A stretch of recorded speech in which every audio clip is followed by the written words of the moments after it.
Ustadz hanya ingin membahas pada beberapa poin. Yang pertama adalah kesalahan kita berpuasa tapi tidak mementingkan niat, sehingga banyak kekeliruan dalam bab niat. Ibu-ibu yang berbahagia, satu, niat tidak bisa dilafalkan satu untuk satu bulan.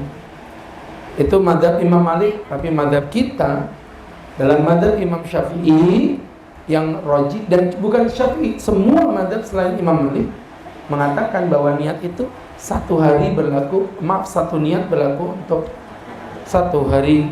Man lam yujni usia qabla fajar, barang siapa belum berniat sebelum fajar, maka fala siyamalahu, maka tidak ada puasa baginya. Nah, ini poin satu udah kita dapetin. Berarti nanti jangan sampai ibu-ibu lupa berniat, karena kalau sampai lupa niat, puasanya akan menjadi batal. Itu rukun, Bu. Makanya biasanya kalau Ustaz pribadi itu tempelin pengingat niat di dapur satu, depan pintu satu, di HP juga begitu. Ustaz selalu begitu. Dan Ustaz biasanya kalau niat itu habis sholat tarawih. Tapi problemnya kalau ibu sudah 10 hari yang terakhir, ibu udah kalap, udah hilang ingatan, sehingga sholatnya bukan di masjid Al-Wusta, bukan di At-Taqwa, tapi Al-Bi'isbi War-Ramayana Wal-Fentashiti.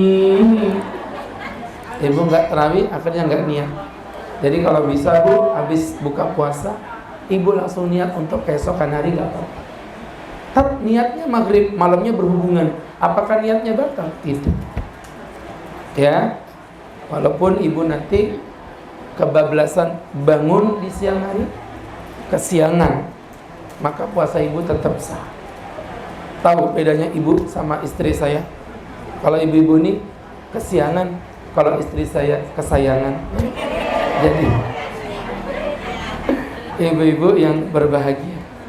Baik, itu tadi poin satu. Maka jangan lupakan niat.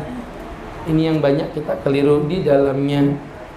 Kemudian yang kedua adalah berkaitan wanita yang hamil dan menyusui hanya membayar fidyah, itu tidak tepat. Jadi yang betul gimana, Tat? Yang betul wanita hamil dan menyusui itu wajib qadha. Dari 4 mazhab sepakat qadha semua. Walaupun nanti ada yang bilang qadha aja atau qadha dan fidyah. Ulama beda pendapat. Nah, mukanya tegang nih pada bingung. Ya kan? Selama ibu hamil gimana? Ya, ibu, gini Bu, saya kasih penjelasan sedikit aja. Orang-orang yang meninggalkan puasa itu dibagi menjadi 3 bagian. Yang pertama, dia batal dan dia wajib qadha. Yang kedua, dia batal dan dia wajib fidyah. Dan yang ketiga, dia batal dan dia GJ. Apa GJ? Gak jelas. Ya? Udah tulis aja, gak usah protes ya. GJ alias gak jelas. Maksudnya gak jelas gimana Pak Ustaz? Maksudnya ulama masih berbeda pendapat. Ada yang bilang qadha, ada yang bilang fidyah. Nah, saya jelasin sama ibu. Yang pertama, yang wajib qadha jumlahnya 2 orang. Yang wajib fidyah jumlahnya 2 orang. Yang GJ jumlahnya juga 2 orang. Yang pertama adalah yang wajib qadha. Faman kana minkum maridan aw ala safarin fa iddatun min ayyamin ukhra. Dan kepada orang yang sakit dan orang musafir, hendaklah ia mengganti di hari yang lain. Maka 2 orang itu ternyata adalah, yang pertama orang sakit, yang kedua adalah musafir. 2 orang ini wajib qadha. Ada yang tahu, Bu, alasannya apa? Kenapa mereka diwajibkan qadha? Ada yang tahu? Karena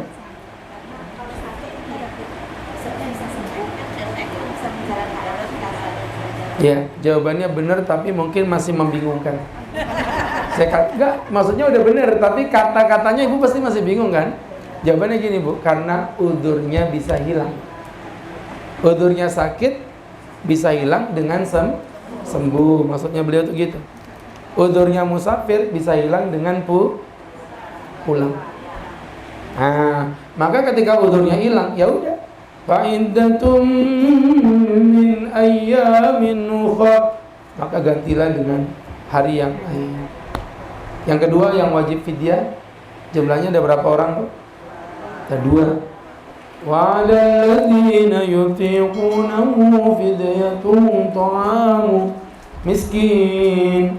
Dan kepada mereka yang terbebani dengan puasanya, mereka cukup membayar fidyah. Yang terbebani itu gimana Pak Ustaz?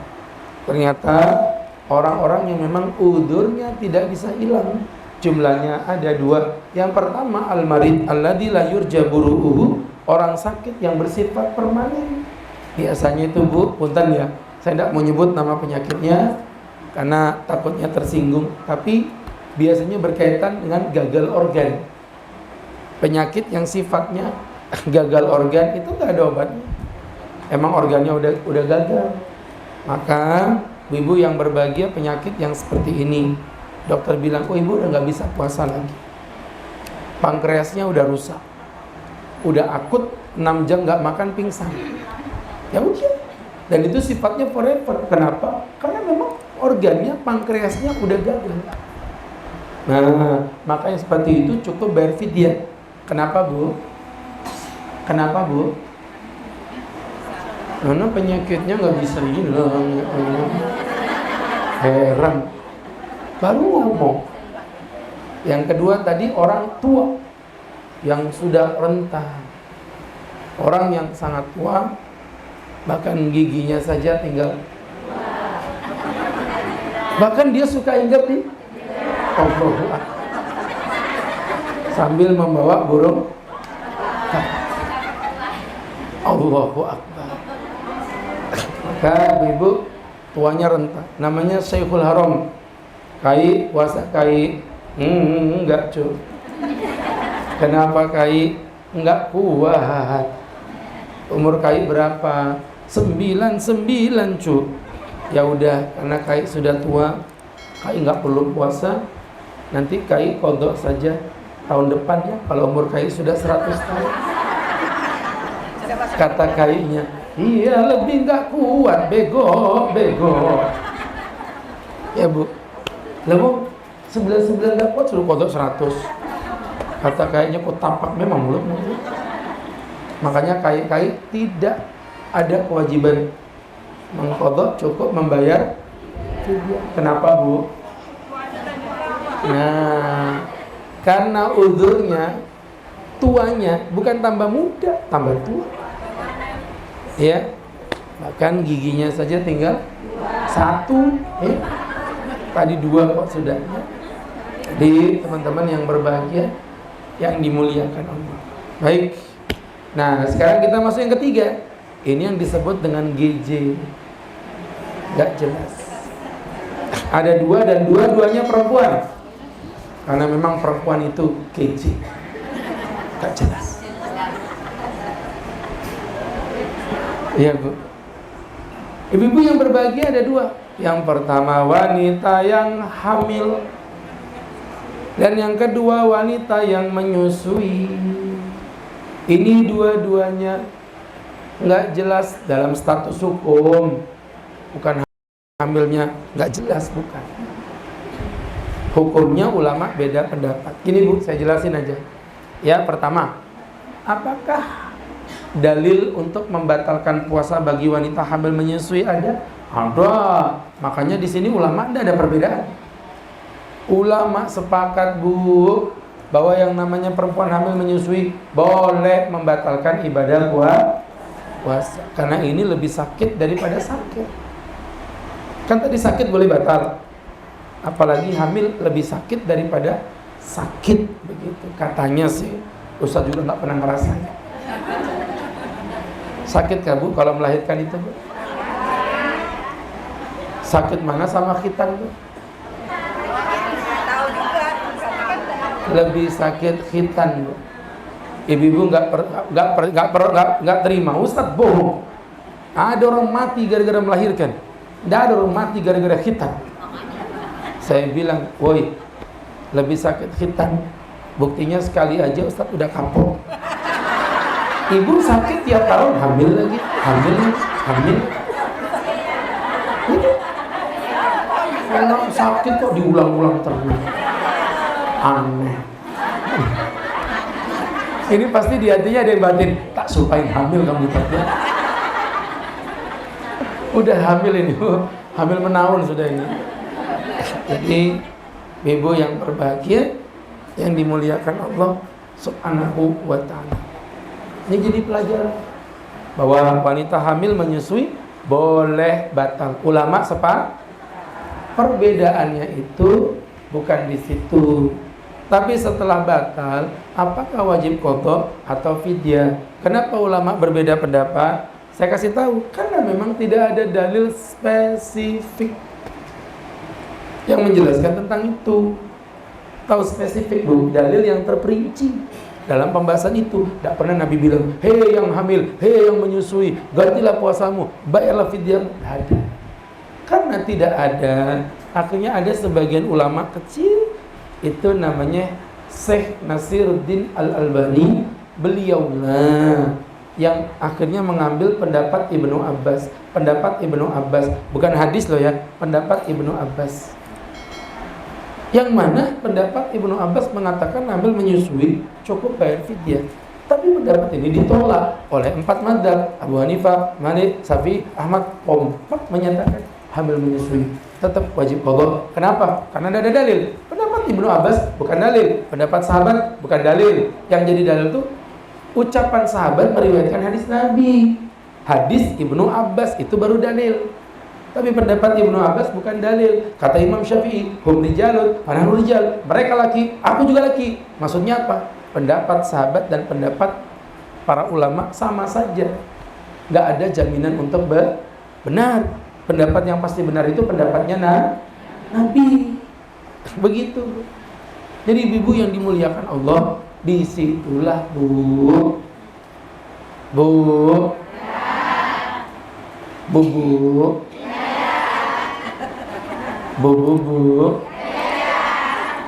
Ibu kenapa kijil begitu?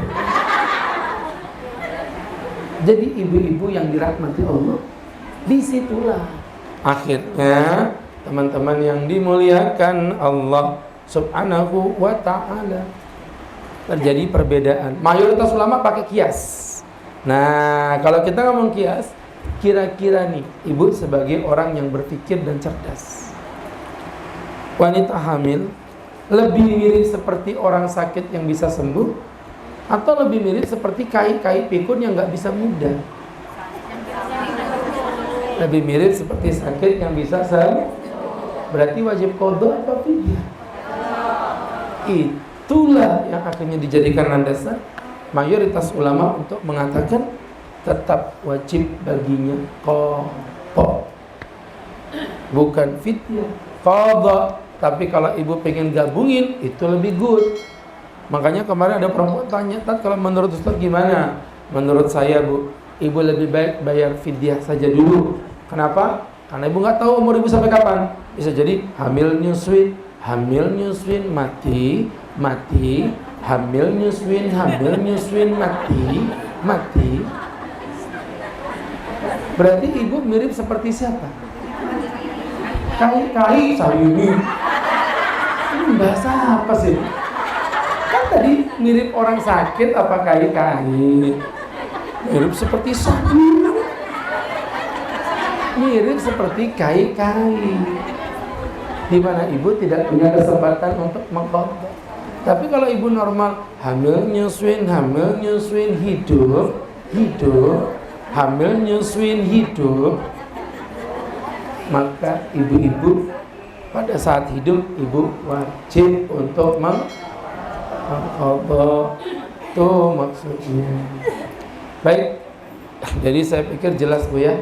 Ini karena kalaupun Ustaz tidak jelaskan, pasti nanti ada yang tanya lagi. Daripada ibu nanya, ya Ustaz jawabin aja dulu. Begitu. Kemudian yang ketiga, tadi pertama kan masalah niat, yang kedua masalah hamil menyusui, yang ketiga masalah mitos. Banyak sekali mitos-mitos yang beredar yang mengatakan batal padahal tidak. Yang pertama, masuk ke bulan Ramadan dalam kondisi junub, katanya batal. Mitos. Maksudnya gimana, tak? Malam-malam melakukan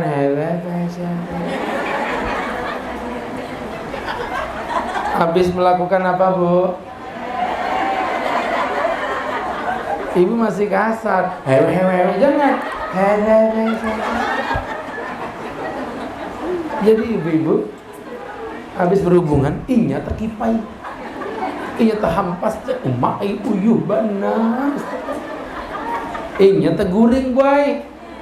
Habis dia ketiduran, bangun-bangun, ternyata terdengar suara azan. Gimana nih Pak Ustadz hukum puasa? Junub, hukum puasanya tetap sah selama semalam sudah berniat. Dah jelas Bu ya. Yang kedua, mitosnya melakukan cumbu rayu, berciuman dengan suami, katanya batal. Tidak batal. Berciuman, saya pertegas, mohon maaf, ini bukan jorok ya, biar lebih clear, karena kita takutnya ibu salah paham. Bahkan berciuman, bibir berjumpa bibir tetap sah, dan itu yang dicontohkan Nabi dengan Bunda Aisyah.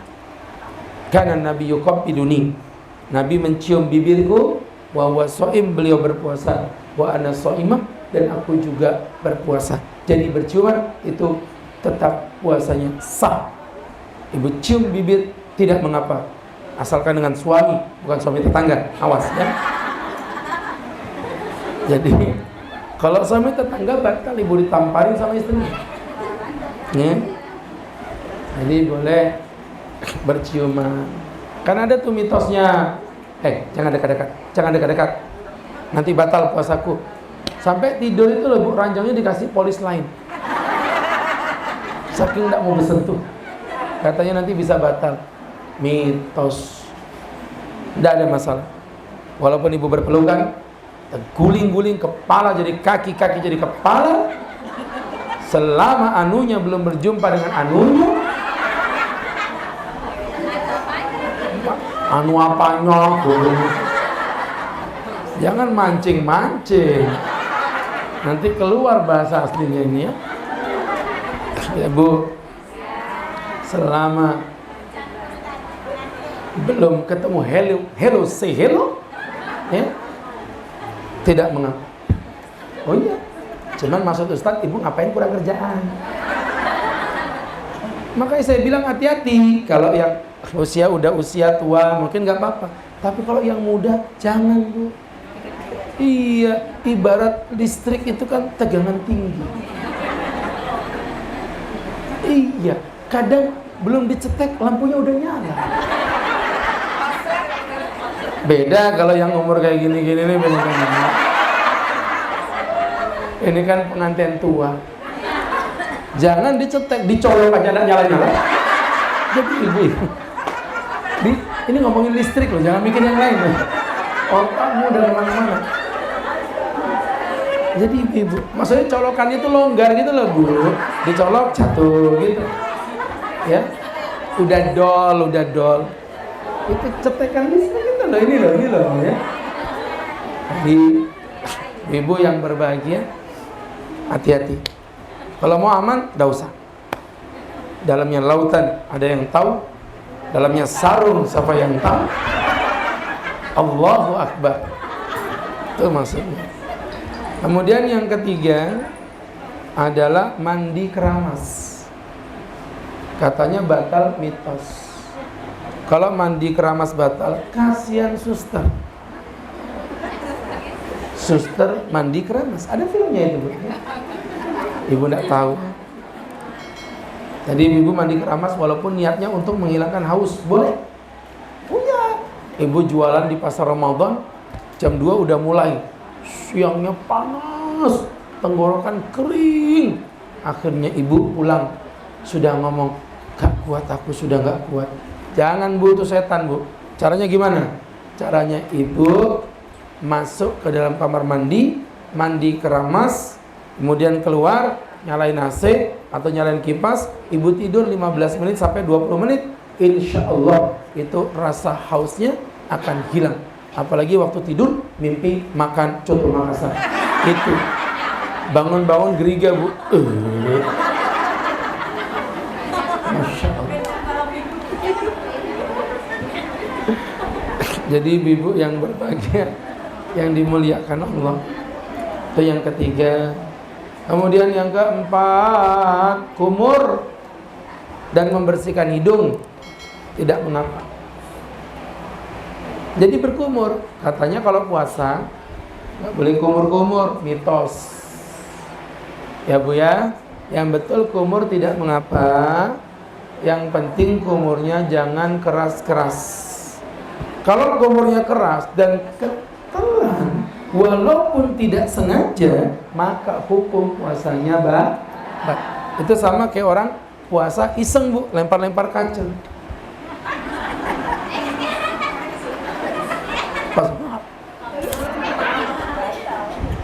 Padahal tidak sengaja, tetap batal. Kenapa Pak Ustaz? Karena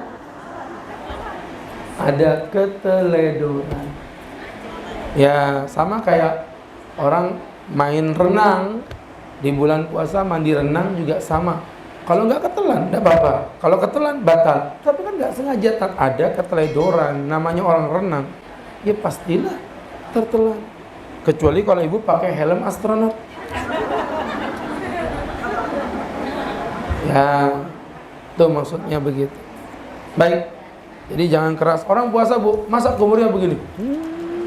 Batal. Kumur tuh pelan. Misalnya begini Bu, pelan tapi pasti. Ya, pasti ditamparin malaikat. Memang itu di ibu yang berbahagia. Kemudian berikutnya, ini cocok buat ibu-ibu nih. Berikutnya, ini sering ditanya sama ibu-ibu, adalah nih sering diomongin sama ibu-ibu tuh. Ya sudahlah, kalau ibu nggak mau kita lewatin aja. Kemudian berikutnya lagi, nggak bisa. Ini Ustadz udah kayak di tengah kebun ini Bu, buahnya betul tanaman. Iya, udah kayak di kebun memang sudah. Enggak, masalahnya Ustadz jadi nampak kayak cantik. Ya Allah. Iya. Banyak ternyata tanamannya hari ini. Saya baru sadar, makanya perasaan kok kayak sumpek gitu loh rasanya. Enggak, penuhin aja, muter semua begini kan. Iya, jadi kelihatan mukanya gini aja kan. Jadi Masya Allah. Ibu, berikutnya adalah nyicipin makanan. Nah, mitosnya batal, jawabannya tidak. Ingat Bu ya, nyicipin tuh begini. Bu perhatiin, nanti salah paham. D, itu nyicipin. D, bukan itu bukan makan, itu ngemplok namanya. Jadi nyicipin itu nggak boleh masuk. Loh, yang ngerasain makanan kan bukan leher Bu, lidah. Jadi nggak boleh dimasuk, kalau masuk batal. Ya, yang ngomong siapa tadi? Ibnu Abbas. Disampaikan oleh Imam Ibnu Abbas, wala ba'sa ayyadukal khul, tidaklah mengapa baginya jika dia mencicipi cuka. Kenapa Nabi ngomongin cuka, Ibu? Karena cuka itu dulu makanan kesukaan Nabi. Dan cuka itu rasanya sangat tajam. Maksudnya perbandingannya, kalau nyicipin cuka aja nggak batal, apalagi Ibu cuma nyicipin misalnya kolak begitu, itu lebih nggak batal lagi. Dan Nabi suka dengan cuka. Nikmal idam al-khal, sebaik-baiknya lauk adalah cuka. Lihat, Nabimu makan cuka aja. Kita orang yang banyak dosa pengen makan macam-macam, coto Makassar, ayam bakar, kepiting dan dito, nasi padang upi. Itu baru bumbunya, baru bumbu rendangnya itu dicampur ke nasi anget, diemek-emek begini Bu. Ya Allah. Terus dagingnya itu kenyal digigit, sambal hijaunya Masya Allah Bu, kerupuknya kerupuk koin, minumnya es degan, makan yang ada pantai, kena tsunami meninggal dunia. Ya Allah. Ibu, Nabi tuh yang nggak punya dosa makanannya cuka. Makanya saya pribadi Bu, ngupayain suka juga makanan yang disukai Nabi. Kadang-kadang kalau makanan yang agak berminyak, Mi ambilkan cuka. Kata istri, jangan Bi, nanti kalau makan cuka pagi-pagi mahnya kambuh. Gak apa-apa Mi, cuka aja dulu, lama-lama juga cayang. Ya, jadi ibu-ibu, nanti ibu praktekin di rumah. Mas ambilkan cuka, males Bu. Kok beda ya Bu? Nah, itu tadi dicicipin boleh, tapi bagi yang membutuhkan. Contoh, biasanya pengantin baru. Ibu tahu pengantin baru? Mamut, mama muda. Beda dengan matu. Iya. Kalau mama muda, memang Allah tuh adil Bu. Muka cantik, masakannya biasanya nggak enak. Kayak mama-mama muda itu yang masaknya masih masukkan garam setengah sendok teh, aduk perlahan-lahan, tiriskan bawangnya, itu gak enak makanannya. Beda sama mbah-mbah, kalau masak nggak pakai takaran, ngambil garam ini, plung, ya aduk pakai kos kotang netes semua. Itu tuh ada yang asin tapi tidak mengandung kolesterol, ya, natural. Ya, garam alami. Jorok kok nggak kelihatan kok joroknya. Ya dirasain aja, pokoknya enak gitu aja. Mbah-mbah itu kalau masak gitu. Makanya Aisyah cantik, makanannya mohon maaf jauh. Ummu Sulaim wajahnya kurang cantik, tapi masakannya Nabi suka. Allah adil, perempuan cantik nggak bisa masak. Makanya saya sering marah dengan istri saya. Apa kau itu? Jadi istri kok nggak pintar masak. Baik ibu-ibu yang dirahmati Allah. Cuman 40% yang paham itu. Jadi ibu-ibu yang dimuliakan Allah, ngicipin makanan. Berikutnya hijamah, bekam. Karena bekam tidak apa-apa, berarti donor darah juga nggak apa-apa ya. Asalkan ibuku, wah, ada beberapa orang itu Bu, kalau nggak donor malah pingsan. Ada. Kalau normalnya kan di donor kita pingsan. Ini nggak donor malah pingsan. Ya, nah, ibu donor tidak mengapa, termasuk bekam juga tidak mengapa. Masa orang Islam nggak pernah bekam? Bekam Bu, badan enteng, habis bekam tidur, wis enaknya. Iya, jadi kayak badan kita tuh kayak lebih ringan. Nanti ibu praktekin aja. Ibu bekam, di Eropa sudah banyak orang bekam. Sampai ada pemain bola namanya David. Tuh, saking seringnya bekam Bu. Ya. Jadi ibu-ibu yang berbahagia, yang dimuliakan. Kemudian berikutnya adalah bercelak dan menggunakan obat mata. Diperbolehkan Bu? Enggak apa-apa. Ya Pak Ustadz, pakai obat mata sah. Tapi kalau ibu menghindari jauh lebih bagus, karena ada khilaf. Tapi kalau Ustadz pribadi ditanya tidak berkah. Karena memang mata itu bukan lubang, tapi dia tembus ke dalam leher Pak Ustadz. Remason ibu taruh di perut juga sama Bu, masuk ke dalam perut. Loh iya enggak? Ibu perutnya kembung, coba ibu kasih remason perutnya jadi enteng. Itu membikin di luar sini, mana masuk dia ke dalam melalui pori. Tapi apakah pori-pori disebut lubang? Tidak. Mata juga begitu. Saya tahu Bu, ditetesin obat pahit, tetesin madu, sininya manis. Nanti terus ibu haus, ambil es teh, tetesin es teh, seger. Pengen makan sambel, tetesin sambel, seger. Aneh-aneh aja orang-orang. Kemudian berikutnya adalah mencium bau. Tahu, seperti ibu-ibu yang gak enak badan, biasanya pakai fresh care. Itu kalau di luar, kalau jemaah SQ pakai minyak kapak.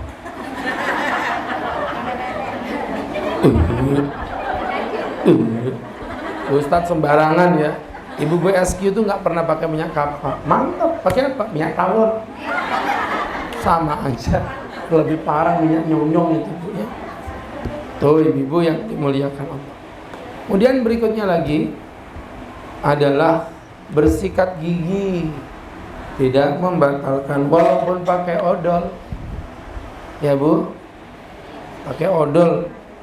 Walaupun odol ini sekarang mahal Bu. Tergantung jarak sih berapa kilo perjalanannya. Oh, ojol bukan pinjaman yang bermasalah itu. Pinjol itu yang kepala kena batu. Itu pahlawan tuanku Imam. Bonjol yang ibu-ibu kalau melahirkan.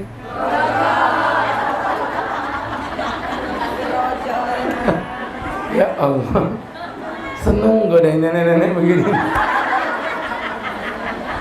Ya Allah. Jadi ibu-ibu yang dirahmati Allah. Kemudian sikat gigi nggak apa-apa. Tapi kalau lagi-lagi Bu ya, saya itu kalau walaupun saya ngomong nggak apa-apa Bu, kadang-kadang saya tuh nggak ngelakuin juga. Saya kadang-kadang sikatan itu habis makan sahur sama menjelang tidur, gitu aja. Ya. Tapi kalau nggak disikatin bau mulut itu akan gimana Tat? Itu bukan bau mulut, bau lambung itu Bu. Walaupun ibu sikatin tetap bau mulutnya. Kenapa? Karena lambungnya yang bermasalah. Lambungnya kosong. Jadi dipompa hawa di lambung keluar. Makanya kalau udah habis duhur jam 2 itu kosong perut, baru mulutnya mengeluarkan bau naga sakti. Ya Bu.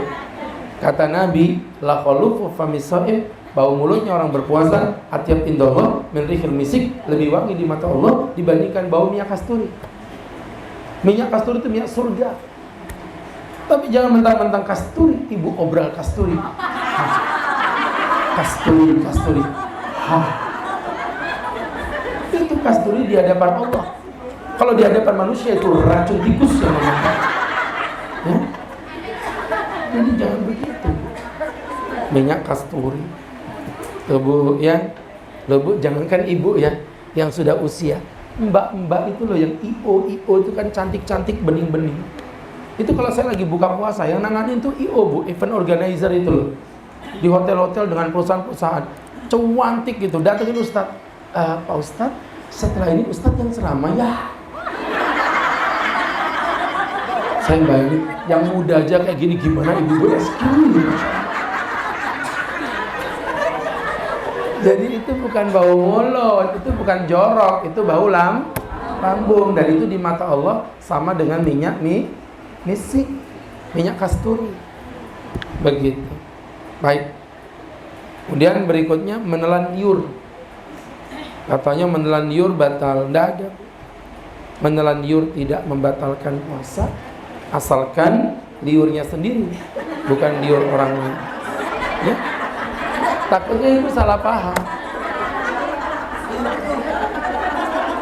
Serius Bu. Ya. Kalau liur orang datang. Ya, dan liurnya pun harus liur yang original. Tidak boleh bercampur topping.